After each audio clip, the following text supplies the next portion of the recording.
We are the restaurant brokers, and we sell restaurants. We started the nation's largest restaurant brokerage firm over a decade ago. Atlanta, Georgia was our starting point, but our brand is spreading nationwide. We define restaurant brokerage and help buyers just like these. Our dream, our goal, open up a restaurant, loving life, serving people breakfast and lunch, and then enjoying the rest of the day with them and ourselves. Buying an existing restaurant, leasing a closed restaurant space, or purchasing a restaurant franchise. We help buyers satisfy their appetite for acquisition. I'm part of a husband and wife team with this fella. Working with my wife has been a lot of fun. The ultimate goal for everybody here is to make this work. And because we have different strengths, we bring different angles to the deal. The process begins with our powerhouse website, WeSellRestaurants.com, where buyers sign online confidentiality agreements and browse restaurants for sale. Then we send buyers undercover to check out a restaurant and decide if it's the right one for them. Buyers get our proprietary business analysis tool with all the financial details on the business for sale. After studying the restaurant inside and out, it's back to our office. We are deal makers. We write contracts and negotiate terms for buyers and sellers. That's why we sell more restaurants than any other firm in the nation. We are the restaurant brokers. Our name says it all.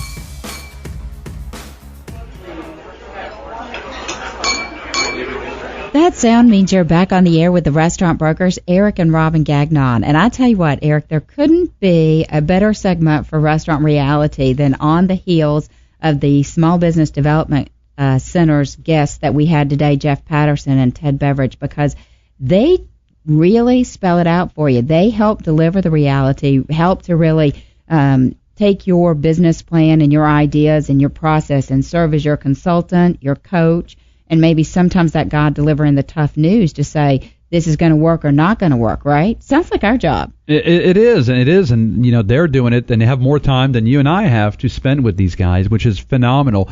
And you know, instead of vetting your ideas, your business plan to your wife, to your husband, to your friends, neighbors, family members, who are all going to love it, by the way. Yes. And that's the reality. They're not going to tell you the truth because they want to still be your friends or your family member, and they still want you to be on your Christmas card, list and so forth. But these guys, they're going to bring you back to it. They're going to give you the reality, and they're not going to just be negative about it. They're going to help you, making sure that you have a very thoughtful and well planned strategy here to get into business or to strengthen your business. But let's face it, if you're honest with yourself, you are not good at everything. I mean, I am not good. Robin's much better than me at paperwork and different things. I love the sales part of what I do. I love the client interaction, and a lot of the operations not my strength. So if Robin would not be here as my partner in this, I would probably have to hire a chief operating officer to help us out. So all of you out there needs to be really, really serious and honest with yourself and say, I am a great front of the house operator. I do not know how to do the back of the house. Well, I got to come up with a plan because, that's one thing that Ted said today, have a plan. And maybe these guys can go over there and help you how to structure the HR place of it. Produce a manual. How do I get myself mitigating my risk or my weaknesses to strengthen to take it to the next level? Well, and the face of we are just all about entrepreneurship. That's, what we live for. We sell the American dream every single day.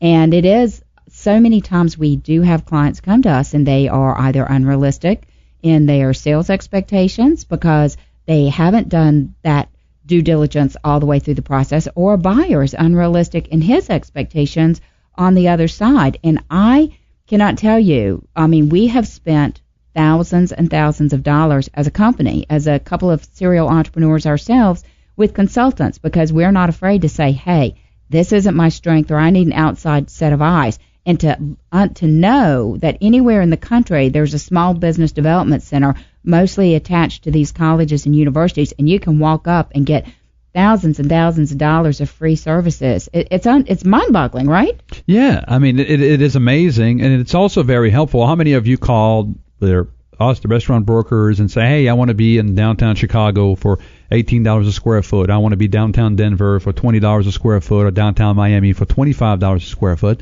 And the reality is, you can get in probably these markets under $50 a square foot. If you go spend time with them, they have all kinds of data and benchmarking information. They probably tell you, hey, John, Judy, you cannot get into these markets for that price. So we got to readjust your financial planning, and you're going to have to adjust if you want to be there, or we got to find another location. So when you are ready to go to market, you have the knowledge, you have the understanding of where you're going to be, and you are ready to be successful versus be thrown setback after setback or surprise after surprise. Oh, geez, I didn't realize it was going to be that much money. What do I do? I'll tell you one thing. If I were going on Shark Tank, which is, we're passionate about that show, and a lot of entrepreneurs are, just imagine if you'd taken your business before guys like this. So it's a combination of someone with an MBA or tremendous academic knowledge and experience, and then has also a background. Like one of the guys today was a lender. One was a former franchisee. So they have that real world experience.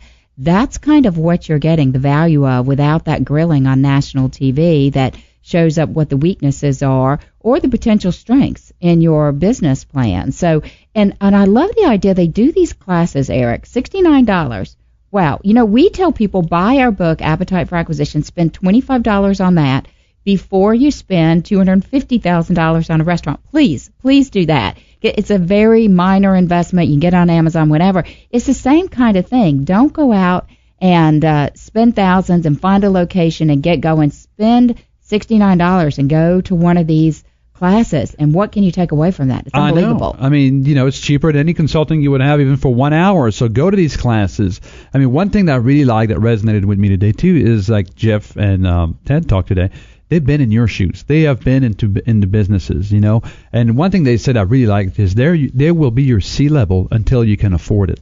That is phenomenal. If you're a first-time owner, buyer, and want to get into business, and you are not stopping by one of these SBDC center in your area, shame on you, because it is free. It's worth to go spend an hour with them. You may not like it, fine, but you have no downside to this. This is phenomenal that it is available. And if you're a current owner and you have some questions and you're puzzled, maybe it's your sales. I don't know how to get sales. This whole social media thing is driving me crazy. Everybody's coming to my door every day, want to sell me something that's going to be the next greatest thing to get me social media.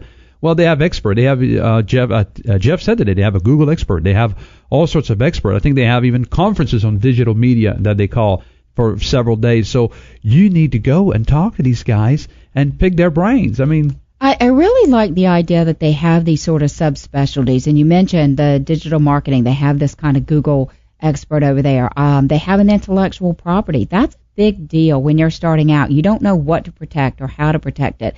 Do you trademark your name? Can you trademark your name? Have you checked whether you're even if there's something similar to you or something already registered with your trademark that would prevent you from ever having a national trademark? It's what you know that you don't know that will get you when you're starting out in the business. So let's say you build up this tremendous following, you get 5, 6, 7 units in Georgia, and you've been able to use, Betty's Honey Buns for this great sweets thing, and then you want to expand. You can go to South Carolina, go to Florida. So then you're going to need a national trademark, and then you find out somebody's already registered that same trademark in another state, at the state level. So having somebody up front to guide you in what you're learning is key and critical to your business. And we love to do it. I mean, Eric and I will spend as much time as we can on the phone, but as our practice grows and expands and gets larger and larger, but we have less and less time available on the phone to just brainstorm with people and help them. So we try to give back during this time on Restaurant Reality and share ideas. But I'm just so glad to know there's somebody we can hand folks off to. I mean, and we talk about having a plan. Your business plan is just not something to get a loan and to get through the landlord. It's something you need to think about. They said today, our experts said today, even if you have a small business, it is too big to have all in your head. You got to start documenting things and looking back. So this thing is not something that's in the drawer in the bottom of the closet somewhere in a file, that's dated, marked 2010. It needs to be something updated. You see, if you haven't done this, you really need to go back with your team and get that, or go to the SBDC and let them work with you on a fresh business plan that you need to upgrade on a quarterly basis, monthly basis, annual basis, whatever it is for you. But you must have a plan that will help you. And one plan that you should have to save money is you should probably look at buying a second-generation restaurant if you ever want to be in the restaurant business. Robin, what do you think?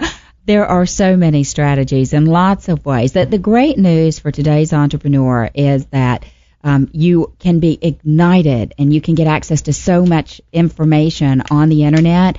and then you have great resources and people that you can rely on. It helps to just fuel this amazing entrepreneur-based economy that we all live in and that we are so passionate about. You know who we are. We're the Restaurant Brokers. Find us online at WeSellRestaurants.com. Take a minute. Like us on our Facebook page. We're at Facebook.com/WeSellRestaurants. Follow us on Twitter.